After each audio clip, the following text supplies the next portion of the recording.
Welcome to Measurably Better Learning, the podcast built for learning and development professionals. Whether you're an instructional designer, L&D professional, or corporate leader, get ready for insights and ideas that will transform your approach to learning, training, and development. So let's dive in. Welcome, everyone, to the Measurably Better Learning podcast. I'm joined, as is typical, by my good friend and colleague, Miriam Taylor. Miriam, our topic today is learning science, and this is a series that we're doing because learning science isn't one thing. And so today our topic is linguistics, but I want to have you just give us a reminder of what is learning science and what sciences does it include? Sure, yeah. So it's really a field of a lot of disciplines that, in the learning world, we need to take into account as we're considering and working on projects. So cognitive sciences, psychology, sociology, linguistics, consumer science, behavioral science, those all fall into them. And I will be quick to say, and I think you would agree, we are not experts. But the idea is that... I do have a psychology major. That's right. I apologize. From 30-some years ago. I'm sure it's all still the same. Right, I'm sure. Yeah. But the idea is that I like to consider it almost like a bookshelf, right? Like as I'm thinking through an approach on a project, plus all of my instructional design strategies, sometimes certain projects lend themselves towards really considering a certain aspect. But at the same time, I need to sort of have all of them in play in my head. And then if I need to, I can do additional sort of research on them. So I like that. I'm thinking bookshelf with different, shelves for different sciences, and they're all contributing to... Yeah, I'm not an expert, but I can pull one if I need it, to kind of get more focused. Right. So let's get into linguistics as a learning science. And I'll say to you, when I think of learning science, that might not be the first one I think about, and it might not be one I think about at all. But it turns out it's really essential. So what is the science of linguistics, and how does it connect to learning science? Yeah, so I would say it's not the first thing that pops, although maybe as an instructional designer, we're often thought to think of like reading levels, for the average user. But beyond that, it's not something I often think about. But linguistics really is the study of how people learn, process, and use language. Now, again, a lot of times people will say, well, is that just acquiring a different language? But no, it's even within... if you think about instructional design, so much of what we do is first written. And so keeping in mind how we're structuring our thoughts, what the syntax is, like to give you kind of some specific things, the grammar, the syntax, the vocabulary, and I think we'll get into later, like more globally, but like cultural nuances. But if you don't have a good understanding of how to structure a sentence, it's going to be difficult to create a good learning experience. Yeah. Well, how about let's so we've got a sense of it now. Let's focus on how instructional designers use this. So back to your bookshelf analogy, I walk over to my linguistics shelf, and I'm an instructional designer. What am I thinking about? What am I putting into practice in the science of linguistics that's going to help me do my job better? Yeah, sure. So, and I'll try and give you some examples here as well. But I think the idea, first of all, is that a huge job of the instructional designer is to take something complex and make it simple. Now, that doesn't mean that we're taking, training to do open heart surgery and dumbing it down so you're not successful, obviously. Yeah. But the concept, we often work with subject matter experts who have all of the cognitive knowledge, but it's difficult for them to explain to others. And so when we think of language and linguistics, we're thinking about how do we organize the content in a way that makes sense? What do you need to know first before I tell you these other things? And how do I write that in a way that is most straightforward? And of course, different clients have different perspectives, right? Some want language written very formal, some want it very conversational. Yep. But even being able to transition between those two things is an act of linguistics and thinking through those. And what level? Right? Oh, absolutely. I mean, we're sort of into learner profile, but, if you're going to be educating, a group of heart surgeons, that might be a different educational level than people who are not heart surgeons. Right. Like and I would say, so those are some examples. Like the reading level thing is obvious, but, the average American, reads at a 6th grade reading level. Right. But again, who am I preparing this content for? I need to know that so I can structure that formal or conversational. One thing I find is so interesting, and it makes sense, but vocabulary. So a subject matter expert just has all this vocabulary in their head. They've lived it for the last 30 years. And a big job of an instructional designer is to help them explain it to a brand new, and they can't, because if you live something for 30 years, how do you put yourself in the shoes of a brand new learner? So it's the ID's job to really help them think through. And I think with vocabulary, we like to do things where we put together a glossary ahead of time, or we explain some terms before we dive into things. But that's part of using linguistics.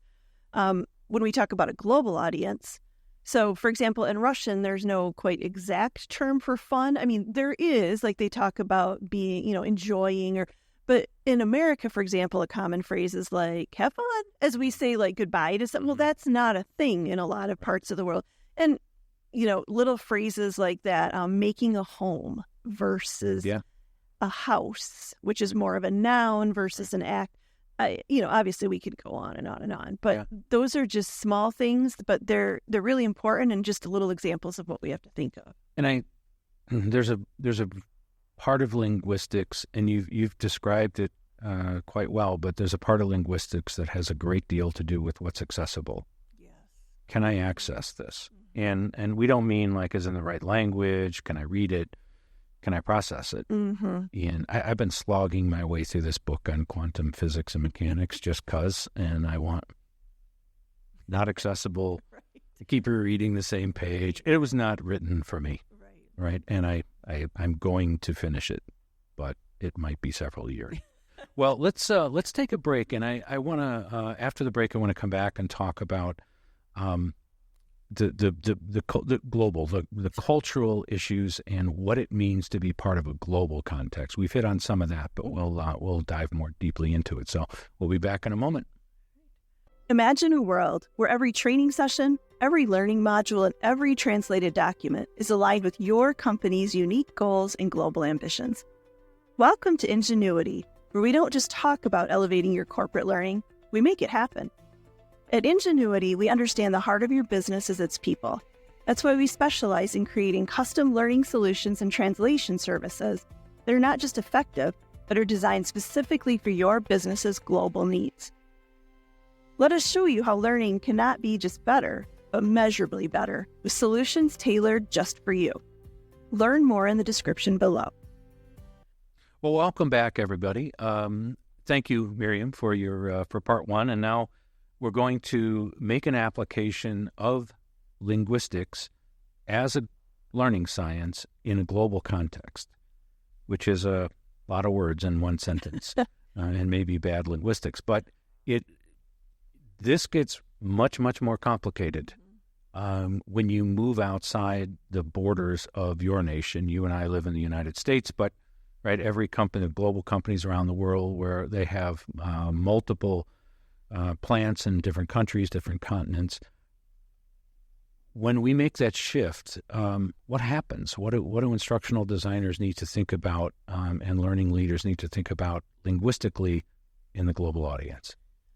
Yeah, well, I think first and foremost, acknowledging that we're not the experts. One of the things we do at Ingenuity, obviously, they're localized and translated. We're not using Google Translate. We're using... What's the distinction between those two things? Well, so to translate something is, obviously you want to make it appropriate. And I would say that people in this field would say that you can't translate well unless you are localizing. But I think maybe there's a big portion of the learning and development world that doesn't understand that. Right. Throwing it in Google Translate is not enough. But the localization piece then also comes in, for example, the making a house, making a home versus having a house. Or we don't use that phrase. Like, here's a more appropriate phrase. So it's important to have that, and that comes from our in-house our in-country experts to start with. And idioms get lost. Yes. Humor, which is, of course, very subjective. Yes. You and I know many instances where stuff that killed in one context just was crickets in another one because they have no idea what the idiom, the humor doesn't make sense. Just even saying that, it was crickets. I don't know, maybe crickets is a worldwide phenomena. I would suppose it is. But I think crickets live everywhere, but I don't really know. Okay, so as we think through this, I mean, you're using some tools inside of linguistics. Let's talk about some of those approaches and some of those tools.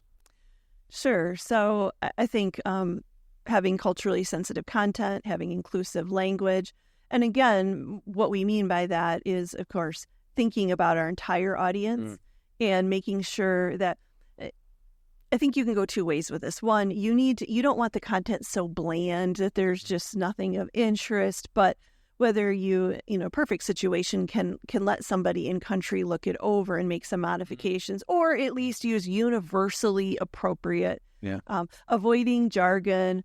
And here's a big part, right? Syntax.